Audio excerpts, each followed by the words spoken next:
This is from Maine with Love, an Allagash Brewing podcast where we talk about beer, our community here in Maine, and things that generally make us happy.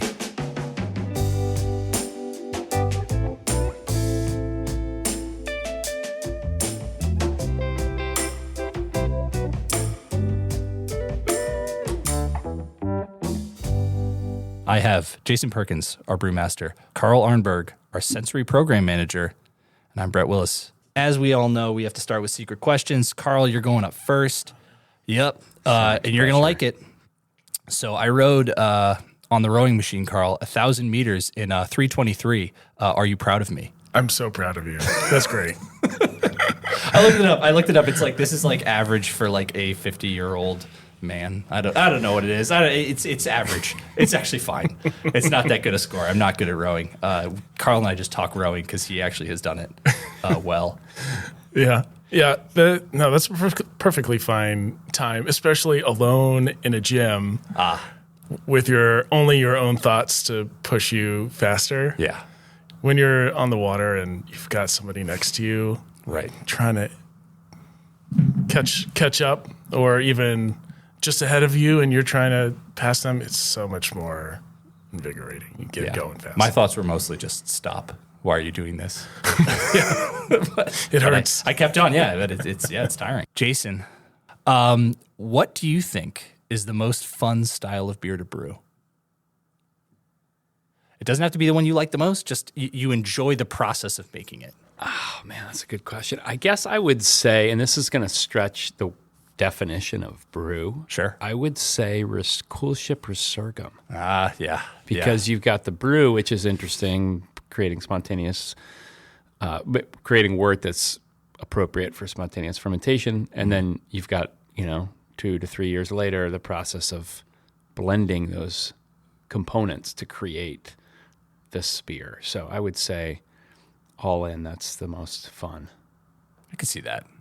Yeah, it's got a lot to it. It's probably like every single aspect of your brewing knowledge goes into that beer. Yeah, and you have the technical side of things, and then you have the kind of sensory art side of things. Yeah. You got it all in there. That's cool. Yeah. I like it. Brett, I have a secret question for you. Oh, you thought of it. Yeah, All right. Yeah. What's your favorite secret punctuation for writers? Oh, man. Well, we just talked about this. It's the M dash. If anyone is a writer, so an M dash is literally a dash that is as long as the letter M. There is an N dash that's as long as the letter N, and then an M dash, and the M dash is beloved by me because you can use it wherever you want. And no one knows how to use it, so you can kind of get away with anything. I didn't even know what it was. Yeah. That's some serious geeky writing stuff right there. Yeah, thank you. Thank you very much. Yeah, no, I gotta earn my keep somehow, knowing random punctuation. Nice. Thank you, Karl. That's good. So, all right, here's the groundwork for what we're going to talk about. What are the major beer competitions in the world, would we say? So there are a lot of beer competitions in the world, and this is just sharing kind of our opinions. But sure, I think the best festivals out there, I'll start with U.S.-based, are the Great American Beer Festival, which is every year, takes place in Denver and is tied to a festival. And then the World Beer Cup. Those are the two significant competitions in the U.S. And really that's, they are both put on by the Brewers Association, who both do a great job. But I think really it comes down to the way it's run. The judges that are at those tables are some of the most experienced judges and industry folks out there. It's run really well from a not confidentiality, but the way it's set up is you don't know what you're tasting. It's very well executed on the steward side. It's just very well executed competitions all around. So I think medals that come out of those two competitions are always really wonderful beers. Cool.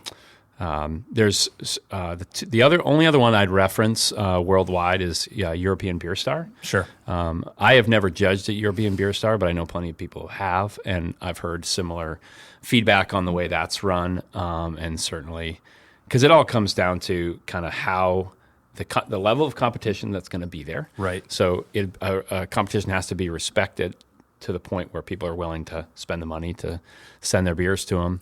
And then the way that they're judged is, would be the second most important piece there. So are there some more like niche sort of competitions that maybe are really sort of well respected for one particular style, but they don't? Because I just did the feeling I get for all of these competitions is that they are for a wide breadth of styles of beer. Like it covers a ton of what is being brewed. Is that it? Does that exist? Like smaller competitions in that way? Or? I mean, yes, there's a lot of competitions out there. Sure. One other, I guess, honorable mention, I'll say, is the Brussels Beer Challenge, which is based in Belgium. And that's a little bit more specialized. Mm-hmm. They still have a lot of categories, but it's also a competition that's, again, very well run and, very reputable judges involved. So you've been to judge. Where have you been to judge? At both World Beer Cup and I have GABF? Judged at both World Beer Cup and GABF for many, many years. I've actually taken the last couple years off, not because I don't love it. I absolutely love it, but it's just a big time commitment. Sure. To be out there for let's call it a week all in with travel and whatnot. Taking a break from your other responsibilities, both at work and at home. And so I've unfortunately taken the last couple of years off, but a bunch of years doing those competitions. And it is really, really interesting and fun to be surrounded by such great folks at the judging tables. Karl, you've been at GABF. Have you done World Beer Cup too, or just? I've been invited to the World Beer Cup, but I haven't gone. Yeah, they weren't good enough. You couldn't just pencil them in. No, I'm sure. Well, one big difference is that the GABF obviously has the festival along with the competition. Yeah. And it's always been a lot of fun to do both the judging and serve at the competition in the same trip. Yeah. My first year was 2016. Okay. And they took 2 years off of the pandemic, so been six times now, which is pretty great. That's awesome. Have you noticed a change in the tenor of the judging over the years, or has it remained similarly serious or whatever the feel is while the judging is happening? I would say that judges over that time frame, judges are a little bit more they work together better now than they used to. It used to have a lot more really firm judges that knew what a beer should be like and stuck to their guns. And now judges, I feel like, are a little bit more collaborative, where they're working together and listening and coming to the right conclusion collectively instead of being bullied into it. Yeah. And I'd imagine that's kind of a necessity, because I wrote these numbers down because there's no way I would have remembered them. But the number of categories at every one of these competitions is kind of staggering, because I think most people, when they think of beer, think of certain amounts of styles, like a number of styles. You could probably name 4 to 10 if you are a general purpose beer fan. So GABF, 263 different categories of beer. So 263 different entire styles of beer. European Beer Star is 74 categories, and World Beer Cup is 110. As of this past year, as far as my research showed. Yeah, and I think if you're getting that many categories for GABF, it's those must include subcategories, because there's actually not that many true categories. Sure. So there's categories and then there's subcategories. But what would be an example? I feel like IPA is the perfect, or it's like strong hazy IPA versus moderate strength hazy IPA. Is that kind of the idea, or? Yeah, I mean, I have never been involved with actually the creation of categories, but I know that, loosely speaking, if a category continues to grow and grow and grow, and there's variability within that particular beer style, and IPA is a great example, right? Because if you go back, 15 years, hazy IPA didn't exist, right. And so to try to jam hazy IPA into West Coast IPA categories, they're such different beers, totally, and so the Brewers Association, who manages those competitions, just reacts to what's happening in the marketplace. Yeah. And so, or, something like pastry stouts. Who would have ever thought there's be a pastry stout 15 years ago? And now there's enough of them out there that they need to create places for those. Yeah. So it just has expanded over time. But there might be a category, say, that there's might be Belgian Abbey might be a category, but within that category would be triple and double both. Okay. They'd be subcategories of that category, but they still only award 3 sets of medals for that category. Nice. Well, the reason we're here, the secret reason, not really so secret reason, the reason we're here is because Tripel just won a silver medal, and we have some of that beer right here. We got to open it. You want to open it? You got to do it right in front of the old mic. What we've been waiting for. I'm sorry. The secret reveal. So we got Jason over here. Yeah. All right, you ready? Yeah. Everybody quiet. Oh, Party very time. nice. That's a good sound. Very nice. So it's actually for 2 different beers, White and Tripel. Both of these beers, Allagash White, Allagash Tripel, are very awarded beers at these 3 competitions especially. So much so that we were able to determine in the past year that Allagash White is the most awarded wheat beer in the world across these 3 competitions. How we calculated that was basically we looked at gold, silver, and bronze medals, and we assigned a point ratio, like rating to each. So 3 points for gold, 2 points for silver, 1 point for bronze. And so White, with its 17 medals, 9 golds, 3 silvers, 5 bronzes, has 35 total points. The second place wheat beer has 11 medals, 6 gold, 3 silver, 2 bronze, making it 26 points. So if you look at number of medals or even number of points, White is pretty comfortably in the lead. So we're really proud of that. That's a beer we all love here at the brewery, and it's been awesome to see. It was really cool to kind of go off of this hunch that someone honestly on our sales team mentioned and was like, hey, is White the most awarded wheat beer? And we were like, let's look, because we haven't honestly looked into that. And so that was cool to see. And then Tripel, which just won a silver medal at the World Beer Cup this past year, pushed it into kind of a tie, but not really, with its closest competitor. What we found is it has Tripel has 11 medals, 4 golds, 6 silvers, 1 bronze, and its closest competitor also has 11 medals, but slightly differently distributed in a way that Tripel has more points, if we're going to use our point system. So we're not here to say Tripel's best. We're just here to say we Wait a judged minute. up. We're not? I'm here. Well, we're here to. We want to say it with a little asterisk, saying more points. Very good competition, but it's cool. So potentially 2 of the most awarded beers of their style in the world. So it's very good. Was it gold that it won in the GABF this past fall? Yeah. Yeah. So 2 awards, 6 months apart. Editor's note. I actually got it wrong in the original recording. Tripel has 5 gold medals and 6 silver medals for a total of 11 medals. And one thing I didn't mention this earlier. It's probably somewhat obvious by the names. Sure. Of Great American Beer Fest and World Beer Cup. But Yep. The big distinguishing difference is Great American Beer Festival, of course, is only American beers. Still very, very large competition. There are some brewers who only enter that.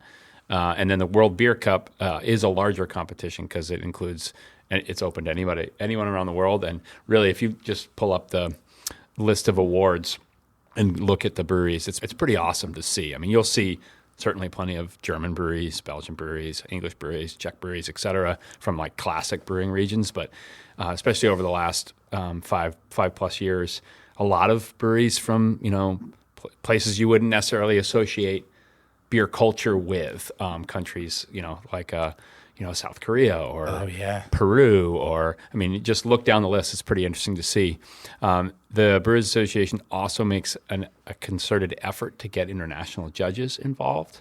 There are international judges at the Great American Beer Fest as well, but a much higher percentage at World Beer Cup. So it is, and I can say as sitting at both Great American Beer Fest tables and World Beer Cup tables, and I'm sure Karl can agree, even at GABF, when you have international judges at your table, it is really, really interesting to see the different perspectives on both classic and non-classic beer styles, where you get people from a different part of the world, surprise, surprise, who are going to have a different perspective on that beer style, and that's where those conversations get really interesting. That is interesting because Karl and I were chatting about it a little bit before, and it's, so much of the judging, it sounds like, is you have a definition of what the style is, and then you're judging those beers against that definition.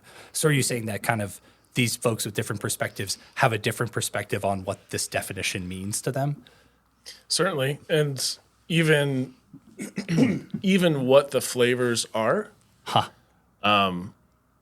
For example, if you leave beer out in sunlight for too long, it gets skunked or develops this sulfurous smell that smells like a skunk. But skunks are not everywhere in the world. Yeah. Not everybody has smelled that before. Huh. So you get judges that can say, "Oh, that smells like beer that's in a green bottle from that other continent," but have the judges at the table can't talk about light skunk or skunky quite the same way. Huh. That's interesting. Yeah, you have to come at it from a different perspective. Yeah, that makes sense.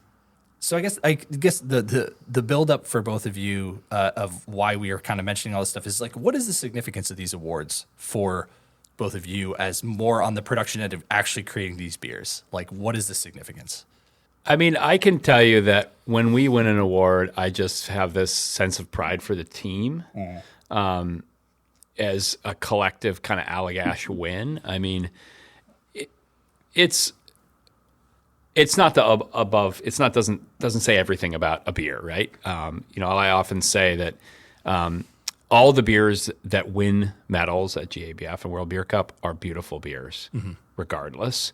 And there's a whole bunch of amazing beers that don't get medals every year. I mean, there is the competitions are very well run. There's a very experienced judge panel. Like they're doing everything right at these competitions. But in the end, there's a subjective nature to this. Totally. To this, and so I would never say that they're some of the most beautiful beers in the world don't win medals. And there's a lot that goes into winning a medal. That said, when you win a medal and when you can win one consistently, it does say a tremendous amount about the overall quality of that beer and, the brewer's ability to consistently hit an expectation. Yeah. So, those are things we care deeply about here. So, even if no one in the world knew that we won a medal at a given, as long as the team knew and we could bring that medal back, I think that's pretty great. And certainly, especially for the folks who were fortunate enough to be in attendance at these festivals is pretty cool. And just being in that room and hearing celebrations that happen for anybody is just, it's such a collective feeling of joy in the room. Yeah. Because there's a lot of people in that room, Yeah, right? there is. You've been there, Carl. Yeah, a couple thousand. Yeah. Or close to it. I feel like you're never in the pictures, Carl. That's because of the festival. So He always goes back to the booth. Yeah, so I have been in one picture. Okay. And the award ceremony generally overlaps with the beginning of the first session on that day, on Saturday. Yeah. So somebody has to go set up the booth, start pouring beers, getting them ready. And since I've already been on the stage and received an award, It's very kind of you. I always tell him, else don't worry about it. The volunteers will cover it. You'll be fine. And Carl's always, nope, I got to be there. I've gone back and seen volunteers taking samples off the tap box. Those volunteers. I'm happy to go back. That's funny. It's kind of an honor, honestly, to have volunteers taking it off the tap. They have access to every single beer there. So if they're sneaking a little bit of whatever it would be, Curio or something. So long as they remember to turn on the CO2 beforehand and not bleed the head pressures off the kegs. That's amazing. I'd say another facet about the awards is not only amazing beers get awards, but also the adherence to the style guidelines. Mm-hmm. And while style has a bit of a fluid appreciation, I'd say, in the beer world, where we have certain historical beers that represent a style, and we certainly brew beers to match a style. Beers can fall all over the place. So your favorite beer may not adhere to any style, right, and may never see an award or vol. But it doesn't mean it's. There you go. It may not fit a style, but it can still be an amazing beer. Yeah, and I think it's pretty amazing that for beers like White and Tripel that can nail both being world-class beers, but also stay in that style guideline each time they win is pretty amazing. So speaking of Tripel, because we have it in front of us, what part of the style guidelines do we? I mean, obviously we're hitting all the style guidelines, but what are the sort of points that stand out for this style of beer? It's the malt character and the yeast character, before anything else. Carbonation always stands out, and how that's both giving it effervescence, bringing out those aromas and flavors, and the fluffy foam on top, the head on top. Sure. Those are always noted from judges that they stand out. That's cool. Yeah, I'll say, just expanding a little bit on just the beer itself. I mean, for me, Tripel is such a beautifully simple beer. I mean, this beer is made with one malt, one type of grain, our malted barley blend, and effectively one hop. And we have a bittering hop, but the late hops are Hallertau, and then our yeast, and that's it. Yeah. There's some sugar in there to help dry out the fermentation, but it's just a very simple ingredient beer that creates this complexity. And I think I love the style Tripel in general for that reason, but our beer does a great job of, it's very simple in a lot of ways, and so it's very approachable, but there's so many complex aromas, especially in this beer, and almost all of that's from the fermentation and high alcohol fermentation with our house yeast strain, and so that lends to a beer that's both refreshing but also really complex in aroma characteristics.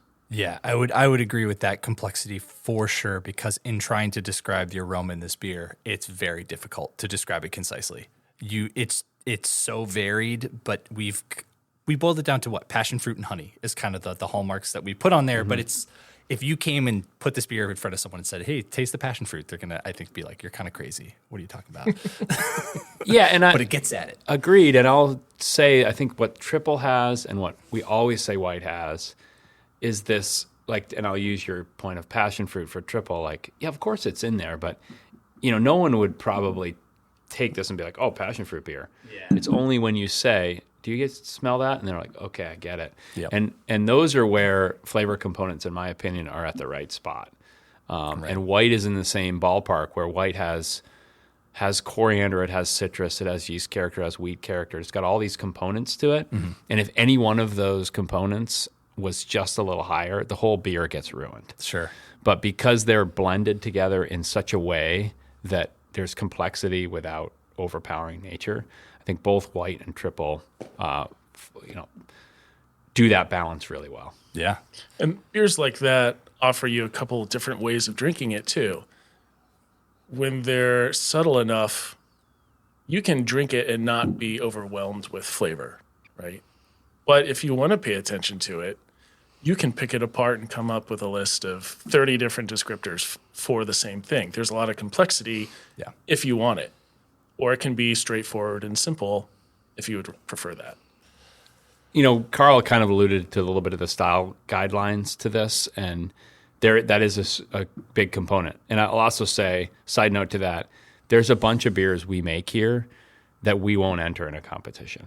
And we, Karl and myself and Zach and one of our other fellow judges, Rob Heater, get together when it comes to be competition time. We have to register beers. We look at our list, and there are certain beers that we might be like, "I love that beer," but that beer doesn't fit any category that's listed on here. Yeah. We're not going to enter it. Sure. And Tripel and White are certainly beers that fit pretty squarely in the categories that are there, not because we brewed them to fit those categories, but because categories are there. So that's a component of it, is matching the right category, but really it comes down to, good brewing technique, right? Like sourcing the right ingredients, caring deeply about where everything comes from, knowing your sources, knowing your suppliers, knowing your farmers, quality checks when they come into the building, making sure you're making adjustments in the brew house based on the raw materials. I mean, I could go on and on. It's all of the things that make a brewer a good brewer. Yeah. To make a beer that is free of flaws. And that's another thing that is worth noting with judging, is that for better or for worse, one of the judge's responsibilities is to pick out a flaw. Sure. And there's certain classic flaws like a diacetyl or DMS or acetaldehyde, any number of these compounds that are known to a brewer, known to a judge. And if a beer has those, you're going to get kicked right off the table. Yeah. And rightfully so, because that's a considered for the sake of a competition where you're trying to make a very well-built, perfectly built beer. If a beer has a flaw to it, even at a low level, it gets kicked off the table. Yeah. So obviously you got to brew a beer that's void of those flaws if you want to have any chance of meddling. Yeah. Within all of that, I think I sense this, like, there's a running thread of self-control or holding yourself to something, because I think people are getting more and more knowledgeable about what beer is supposed to taste like. It feels like, at least for the people who really care about it. But at the same time, I feel like there's a lot of beer out there that's just good beer. It's just good. That's a good beer. You don't need to do all these checks you're talking about to make a beer that people consider good. It's like, you want to be like, I am holding myself to do this in the best possible way that we can, and really, buckle down, which is, I would agree that I see that across the brewery and how we treat all sorts of stuff. It's how we treat everything that we produce. Yeah. You can see that easily by the way we pick what beers we send to the competition. Some breweries will brew special batches of the beer that they want to send, whether because it's going to be closer to the time that they send that beer, or because they want to tweak the recipe. But often when we're picking out the beer we're about to send, we just say, whatever's freshest in the warehouse, send that. Which is usually the only batch we have in the warehouse. Yeah. Yeah, I was going to actually note freshness. That's one thing I didn't mention earlier, and that is, these competitions have gotten really good over the years of shortening the time that the beer has to be sent, held for, et cetera, cold storage and so on. But the reality is, a lot of times you have to send beer in a package and then it sits in a warehouse. Cold storage, yes, but in a warehouse for a period of time before they judge it, just by the nature of the logistics you can imagine to get, especially for World Beer Cup, where all the beers kind of coming from all over the world. So there's a period of holding that's there. And, we do this for 1,000 other reasons. Yeah. We have lots of practices in place to make sure our beer is as fresh as possible for consumers on a grocery store shelf. But it does help us in these competitions, I think, because low oxygen pickup at packaging, all the freshness techniques that we use here to keep the beer as fresh as possible. So when it gets in front of a judge, it's in a perfect state. And I mentioned flaws. Another flaw is oxidation. If a beer has heavy oxidation, it's going to get kicked off a table. Most of that is packaging and other things in the brewing process, but it's also time. Just like, the longer a beer is sitting, the more oxidation is going to affect its flavor. So, judging. What are the general qualifications you find among many of these beer judges at these competitions? Does everyone work at a brewery? Does everyone? No, not everyone works at a brewery. The beer judges certification program is one avenue, training to learn how to judge beer. Cicerone might be another one that, is another one that trains people to judge beer. Yeah. I got through a recommendation from Jason and Zach Boda to go in and taste. Just the general knowledge in beer and tasting it. I hope it was a good idea. I think it was a good idea. Yeah, I mean, I don't know what the waiting list is these days to get in, but I think it was a couple years for you, and same for Rob Heater, who's now judging as well from here. And it does require, you basically, it's an application process, and you have to, have a couple recommendations from people in the industry. And, it's pretty easy for Karl. He built our sensory program here and is about as good at describing flavors as anyone ever met. So that was an easy recommendation. But, it is hard to get into. But I like sitting at these tables and looking around, and you're like, man, the collective, time in industry at this table, I mean, it's probably an average of 25 years. Yeah. And looking around, and sometimes there's brewers from big breweries like Anheuser-Busch, sometimes there's brewers from small breweries, but there's also really nice when you're just talking to someone who's maybe a beer writer and has been a beer writer for 20 years. Like, the perspectives of those folks are equally, if not more valuable than someone who, works on a brewery floor. Totally. And then also suppliers for brewing supplies, hops, malts, they're often tasting. And I think the diversity of people from different areas in the brewing world at the table all give the table so much more strength of perspective to be able to taste, where from a brewery, you're going to pick out oxidation, I think, much faster than someone who's maybe coming at it from like beer writing, where oxidation is a little bit more standard in the beers that you're getting. Yeah. And may fold in better for them into the beer. Into what they expect. Like, because they've, yeah, okay. Exactly. And their expectations of that flavor and how it fits in that beer. Yeah. That's really interesting. So one remarkable thing, I think, for me is that you have White and Triple, which are year-round beers. We're brewing them all the time. As you said, when we send them into competitions, we're just literally sending them from the warehouse. We're changing nothing. Does that seem to be an outlier in these competitions? Are they more small batch beers that are winning awards, or like, does there seem to be a common thread among, there are a lot of, year-round beers that are winning? Could you say? I guess I would say that it's not common for, this is going to sound a little pompous, I'm sorry, but it's not that common for any beer to win consistently. Sure. It happens. Don't get me wrong. There's plenty of other breweries that have it, but it's more common for it to be kind of, I've never heard of that beer. That's super, and which is amazing. It's so cool to see a range of beers.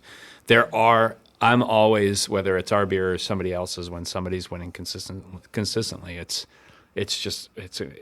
even more impressive. Sure. And we've won some awards for other beers, one-off beers before, and that's certainly great, and we're psyched about that. But when White and Triple are are two of our core beers, and so when those win, it just feels all that much better. Karl, correct me if I'm wrong, but I feel like, so we do a sensory program here at Allagash where we describe beers. So we take all this information that our panelists have put together as far as how a beer tastes, and then we get a smaller panel of people who look at all those tasting notes and then come up with what the kind of final description is for us internally to think about what's the correct way for this beer to taste.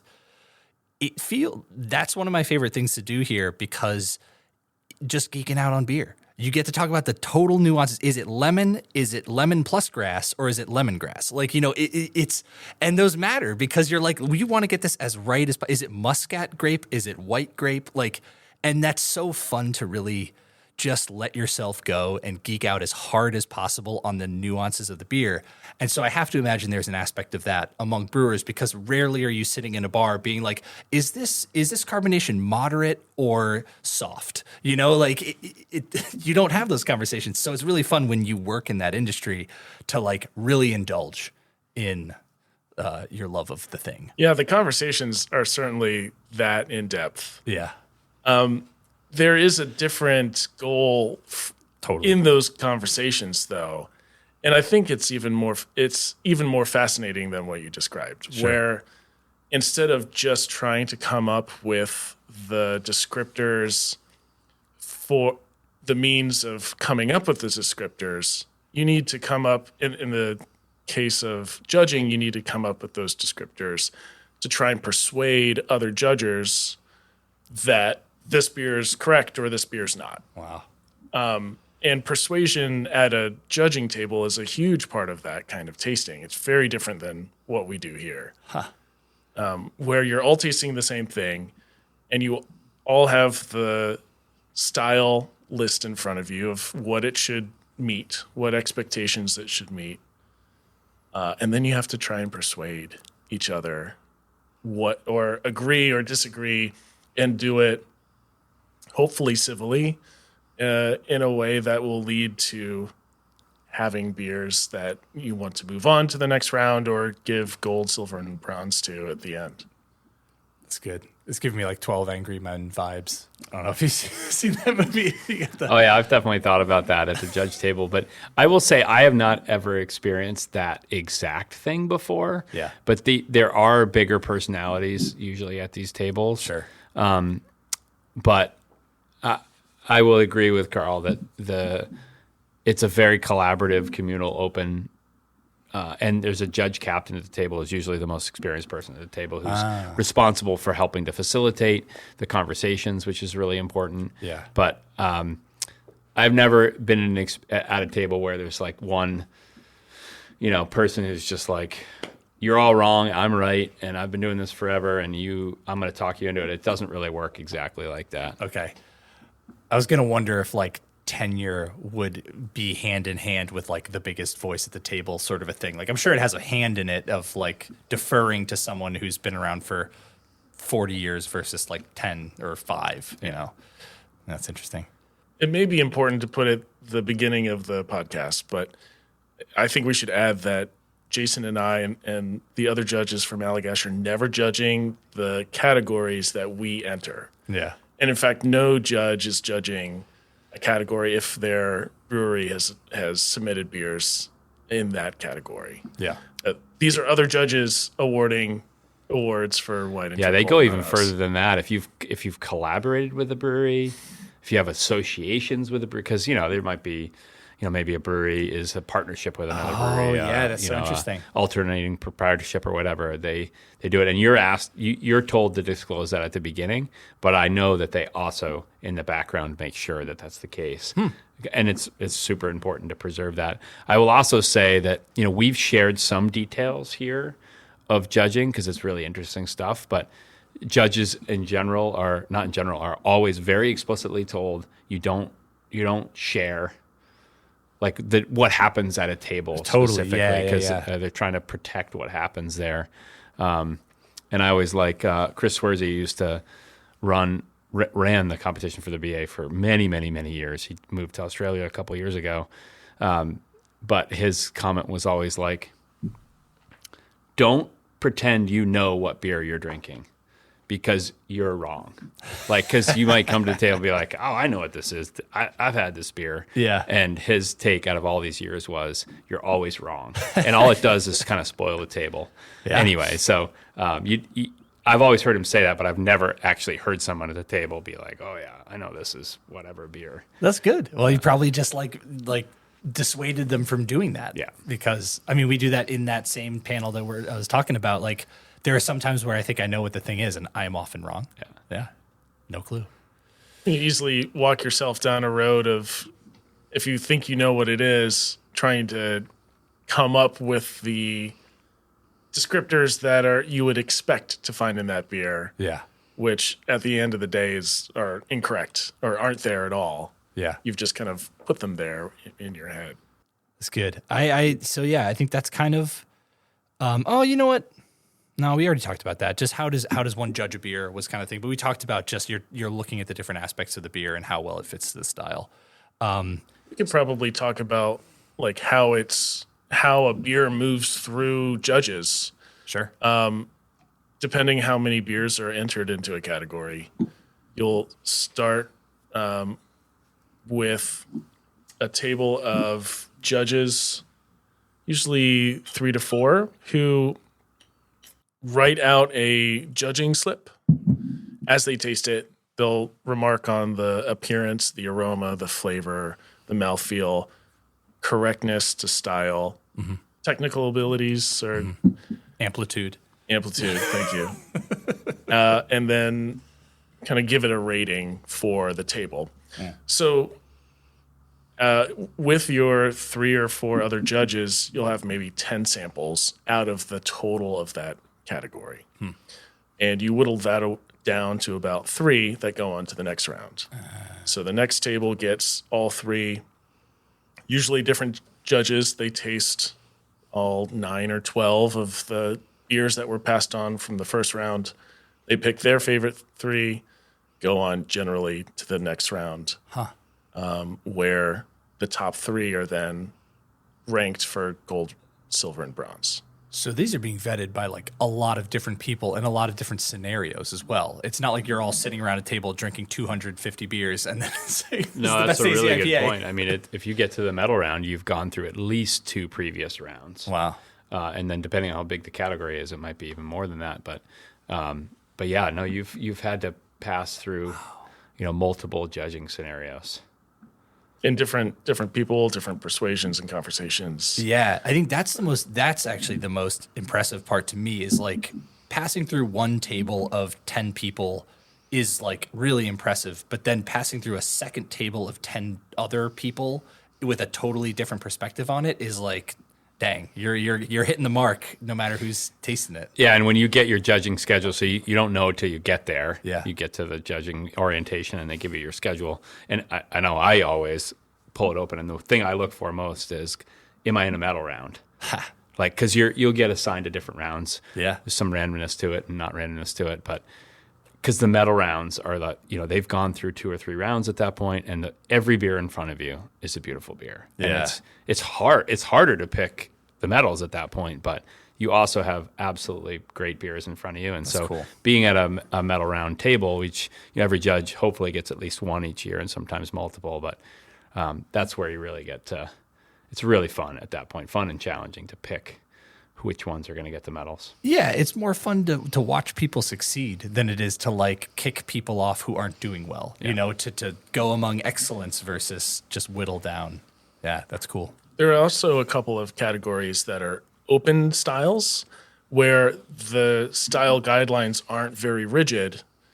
In fact, they're purposefully open. So, say for honey beer, it can be any style so long as it has honey. Wow. And it's up to the judges to determine, does this have enough honey? Is it perceivable? Is it balanced? And generally make the beer a good honey beer. Some of the best category is the experimental. I love the experimental. Agreed. Or the urban spice beers, where it's any style and it's just whatever you want to put into it, but make a good beer. Have any stuck out to you as like, you obviously wouldn't know what beer it was, but like any stuck out that were like, that is the craziest use of this particular ingredient I've ever seen and it totally works? Or can you even say? Are you allowed? Are you sworn to secrecy? I've seen some weird stuff. Let's just leave it at that. That's good. That's good. Just don't clip that. No. Well, yeah, we'll keep it. Well, yeah. That's how we're going to open this podcast episode. I've seen some weird stuff. Old grizzled beer judge. Yeah. Yeah, I mean, honestly, I guess I kind of know the advice you'd give to other brewers who aspire to win awards. That was where I wanted to end, and it is this attention to detail. It's this passion for just really paying attention to what's happening there. But I guess, are there any other parting thoughts you have around either judging or awards or anything else? In addition to what you just said, I would say read the guidelines really closely. Nice, yeah. Because in the end, that's what the judge is supposed to be doing. They're not being jerks. That's what they're supposed to do. The beer in front of them, they have the category guidelines in front of them. They're looking for those characteristics. So I think that is a mistake some people make, is they just pick a category based on name and not by description. So spend some time looking at those category guidelines and make sure the beer you're submitting fits. Yeah, I might just say that, or reemphasize what Jason said, is that there are a lot of good beers that get medals, but a lot of good ones that don't. And just because you don't get a medal doesn't mean you haven't made a really good beer. It's great when you do, for sure. Yeah. But you can still make a really great beer without needing a medal to show it for it. Yeah, some of my personal favorite beers in the world, and I won't name names, have not ever won a medal at these competitions. Whether or not they've submitted, I don't really know. But okay, that was what I was going to ask. You never really know. Every year, but they never win. There are plenty of beers that either haven't won regularly or haven't won at all that I think are some of the best beers in the world. So That's good. worth saying. I like that. That's a nice place. That's a nice place to finish up. Beer's good. You make a good beer. Who cares about medals? We care a little bit about medals. It's great to have them, but you don't have to have them. It's all right. Oh, man. Well, Jason, Karl, thank you for stopping by. This is awesome. Got to enjoy a little triple as we chatted about it. Thanks for having us. Yeah. Thank you. Pleasure. See you around.